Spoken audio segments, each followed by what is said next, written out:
जय हिंद everyone. So we continue the current affairs series. हम स्टार्ट करते हैं 4 मई 2026 से। सो फर्स्ट न्यूज़ हमारी बोलते हैं इंडिया जो है होस्ट करने वाला है ब्रिक्स की मीटिंग 2026 प्रेसिडेंसी, जिसके अंदर वो फोकस करेंगे रिफॉर्मिंग ग्लोबल गवर्नेंस इंस्टीट्यूशंस के ऊपर, जैसे कि IMF और वर्ल्ड बैंक। उसमें जो थीम रहने वाली है वो ब्रिक्स से ही रहने वाली है। ब्रिक्स का फुल फॉर्म ना याद करके हमारे को क्या याद करना है, दैट इज़ B से बिल्डिंग, R से रिसाइलेंस, I से इनोवेशन, C से कॉपरेशन एंड S से सस्टेनेबिलिटी। तो ये जो मीटिंग है हमारा ब्रिक्स का मीटिंग, ये कौन सा मीटिंग रहने वाला है, ये 18th ब्रिक्स समिट रहने वाला है, जो कि कहाँ होस्ट होगा, न्यू दिल्ली के अंदर होस्ट होगा। और कब होगा, जिस दिन CDS का पेपर है 13th सितंबर, तो 13 एंड 12 को ये हमारा रहने वाला है। नेक्स्ट अपन देखते हैं, that is heat wave conditions जो है वो इतनी इंटेंसीफाई हो रही है। कहाँ पर हो रही है, नॉर्थ वेस्ट इंडिया के अंदर हो रही है। किसने बताया, तो इंडिया मेट्रोलॉजिकल डिपार्टमेंट ने बताया कि वो लिंक कर रहा है एल नीनो इम्पैक्ट के साथ, और उससे क्या देखने को मिल रहा है, क्लाइमेट में वेरिएबिलिटी देखने को मिल रही है। नेक्स्ट अपन बात करते हैं debate on anti defection law.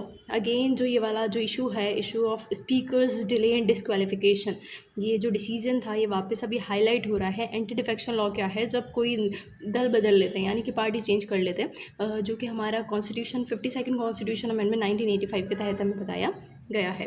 Next हम बात करते हैं RBI जो है कंटिन्यू कर रहा है, किसको कंटिन्यू कर रहा है, इन्फ्लेशन वर्सेस ग्रोथ बैलेंस स्टेंस को, महंगाई एज वेल एज ग्रोथ जो होगी उसको देखते हुए चल रहा है।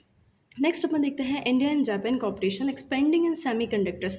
जो इंडिया और जापान है वो कॉपरेट कर रहे हैं किस चीज़ के अंदर, सेमीकंडक्टर्स के अंदर एंड सप्लाई चेन रिसाइलेंस के अंदर।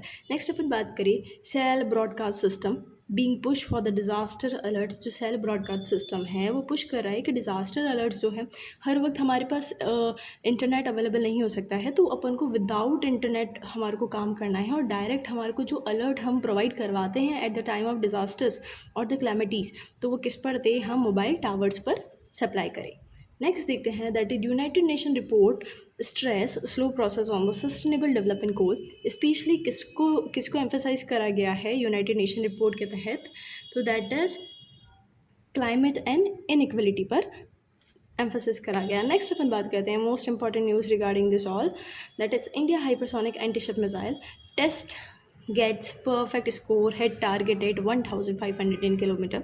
सो इंडिया जो है उन्होंने एक हाइपरसोनिक एंटीशिप मिसाइल जो करी लॉन्च करी है।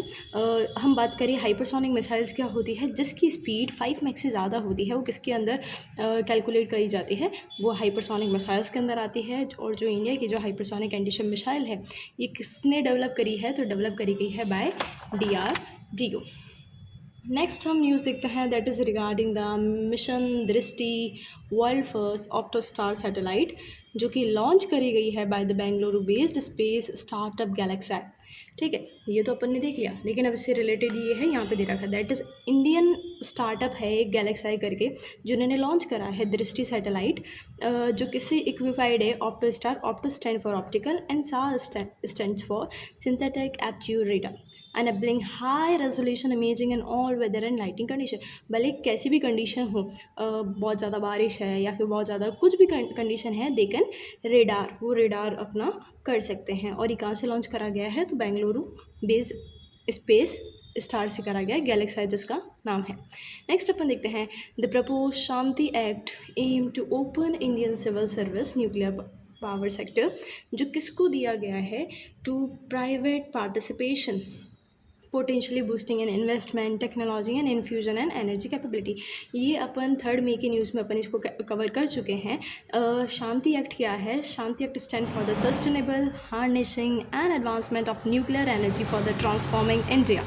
इसके अंदर क्या बोलते हैं कि इसके अंदर ये बताते हैं जो पब्लिक सेक्टर कंपनीज़ हैं वो पहले ऑपरेट करा करती थी न्यूक्लियर पावर प्लांट को, लेकिन अब जो है सेंटर ये बोल रहा है कि हम लाइसेंस देंगे ventures in private Indian companies को भी, उनका पार्टिसिपेशन जो होगा इंक्रीज़ होगा, बट स्ट्रेटेजिक एरियाज़ जैसे कि न्यूक्लियर फ्यूल या फिर कोई सी भी सेंसिटिव जो प्रोसेसेस है वो सेंटर के अंडर रहेगी, और बाकी जो सारी चीज़ें अपन किसका पार्टिसिपेशन होगा, प्राइवेट का पार्टिसिपेशन होगा, जिससे क्या होगा, बूस्ट होंगे हमारे इन्वेस्टमेंट टेक्नोलॉजी, क्योंकि समय रहते रहते हमारे को उस पर ज़्यादा काम करना पड़ेगा।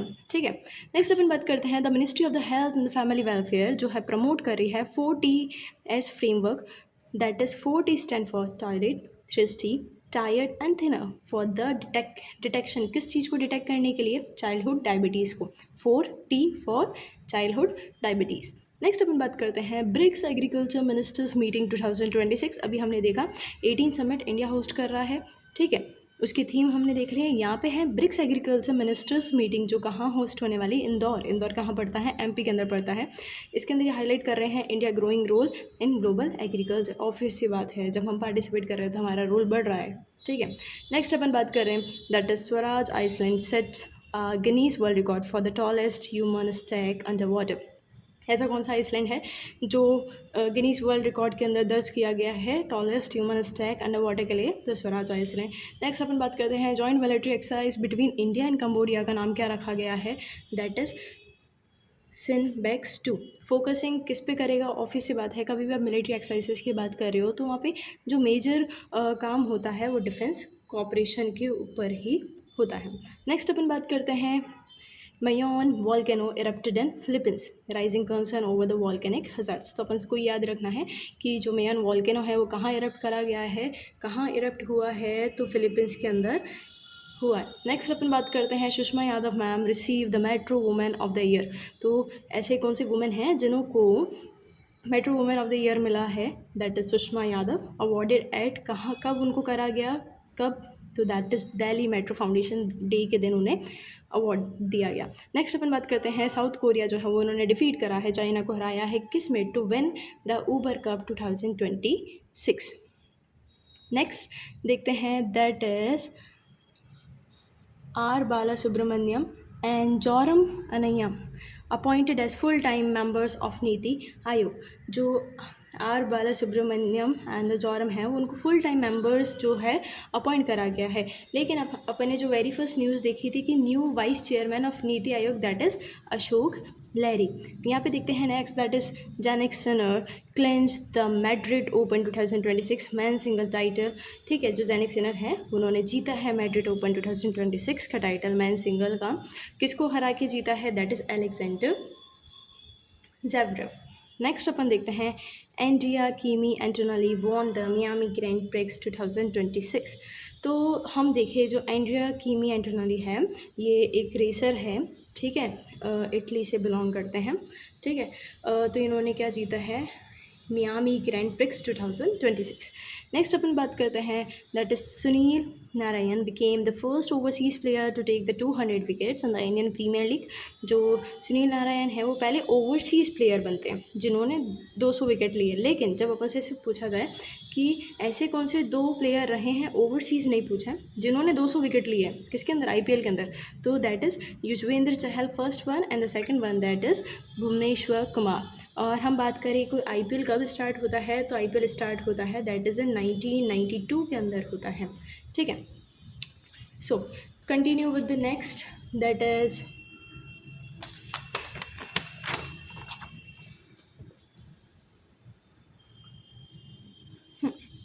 Arunachalam Muruganathan has been nominated for the Nobel Prize for his the contribution in the menstrual hygiene awareness। जो हमारे इंडिया के जाने माने नोन एज द इंडिया स्पेडमैन इन्हें बोला जाता है। तो क्या नाम है उन सर का, दैट इज़ अरुणाचलम मुरुगनाथम, जो कि नॉमिनेट करे गए हैं किसके लिए, नोबेल पीस प्राइज़ के लिए। नेक्स्ट हम देखते हैं Supreme Court of India raise the concern over the delays in the appointment of the जजेस and the highlight issues in the collegium system and the judicial vacancies. तो जो है supreme court किसके ऊपर रेज कर रही है, अभी कॉलेजियम सिस्टम क्या होता है, collegium system is a system to be appoint for the appointment of the supreme court जजेस एंड हाई कोर्ट जजेस, और द ट्रांसफर्स उनके जो होते हैं वो इनके ऊपर बेस्ड होते हैं। तो अभी जो सिस्टम है यहाँ पे डिले हो रहा है बहुत ज़्यादा। और जुडिशियल वैकेंसीज़ की बात करें तो जुडिशियल वैकेंसीज़ यानी कि वो पोजीशंस जो अभी तक जजेस की खाली है, अराउंड 5600 जजेस की जो सीट्स है वो खाली है, ठीक है। तो इसके ऊपर ये डिले चल रहा है, सुप्रीम कोर्ट का अभी इसके ऊपर कंसर्न उठा है। नेक्स्ट अपन देखते हैं जो ECI है, election commission of India, review measure to improve transparency in electoral funding, ठीक है, ये काम कर रही है इस पर। नेक्स्ट देखते हैं that is International Monetary Fund flagged rising global डेब्ट level as a risk to economic stability. जो इंटरनेशनल मॉनिटरी फंड है वो किसके ऊपर, ग्लोबल डेब्ट level as the risk to economic stability के ऊपर काम कर रही है। India pushing green hydrogen initiative under national hydrogen national green hydrogen mission की for the energy transmission and the climate commitments. इसमें टारगेट करा गया है अबाउट 5 मिलियन मैट्रिक टन्स का, ठीक है। किसके अंदर करा गया है, तो नेशनल ग्रीन हाइड्रोजन मिशन के अंदर। फिर हम बात करें अबाउट 8 लाख करोड़ इन्वेस्टमेंट करा जाएगा, कब तक, 2030 तक इसमें करा जाएगा। वर्ल्ड हेल्थ ऑर्गेनाइजेशन जो है उन्होंने एम्फेसिस करा है preparedness and against the future pandemic, focusing on the surveillance system and the global coordination. जो वर्ल्ड हेल्थ ऑर्गेनाइजेशन है वो किस पर ध्यान दे रही है कि हम प्रिपेयर करें, फ्यूचर में कोई भी ऐसे पैंडेमिक आए तो उसे हम फोकस करें। सर्वेलेंस सिस्टम पर काम कर रहे हैं वो, और किस पर काम कर रहे हैं, ग्लोबल कोऑर्डिनेशन पर काम कर रहे हैं। नेक्स्ट अपन बात करें ministry of electronics and information technology working on the strengthening data protection. किसके ऊपर काम कर रहे हैं, data protection as well as digital governance framework पर काम कर रहे हैं। कौन काम कर रहा है, ministry of electronics information and technology. Next अपन बात कर रहे हैं that is China Pakistan cooperation under CPEC, that is stand for China Pakistan economic corridor continues to raise strategic concern for the India. जो CPEC है ये कब लॉन्च होता है, लॉन्च्ड इन 2015। नेक्स्ट अपन बात करते हैं food and agriculture organization report highlight करती है कंसर्न, ऑब्वियस सी बात है किसकी रिलेटेड करेगी, तो global food security and supply disruptions. तो हम बात करें जो फूड एग्रीकल्चर ऑर्गेनाइजेशन है ये कब एस्टेब्लिश होती है, तो ये एस्टेब्लिश होती है 1945 के अंदर, और इसका हेडक्वार्टर कहाँ है, इटली, रोम में पड़ता है। किसका हेडक्वार्टर, फूड एग्रीकल्चर ऑर्गेनाइजेशन का। नेक्स्ट अपन बात करते हैं that is Indian army focusing on the modernisation and integration of advance technologies of operation. Obvious सी बात है जब सब जगह टेक्नोलॉजी और इनोवेशन इतना बढ़ रहा है तो इंडियन आर्मी भी किस पर फोकस कर रही है, मॉडर्नाइजेशन की तरफ फोकस कर रही है। नेक्स्ट अपन देखते हैं glacier lake outburst floods that stand highlight as a growing risk in the Himalayan region. Obvious सी बात है जब इतना ज़्यादा ग्लेशियर, जब जो डिपॉजिट्स है वो जब हमारे फ्लो होने लगेंगे, जब वहाँ पे तो क्या रिस्क हो रही है, रिस्क हो रही है ना हिमालयन रीजन में, जब वो क्या हो रही है, मेल्टिंग पॉइंट उनका ज़्यादा होता जा रहा है। नेक्स्ट देखते हैं that is India to host first big cat summit in June. उसके अंदर 95 कंट्रीज़ जो है वो पार्टिसिपेट करेगी, ठीक है।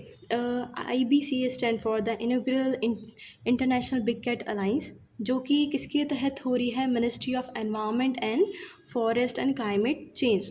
इसके अंदर जो थीम रहने वाली है इंपॉर्टेंट हो जाएगी that is save big cats, save humanity and save ecosystem.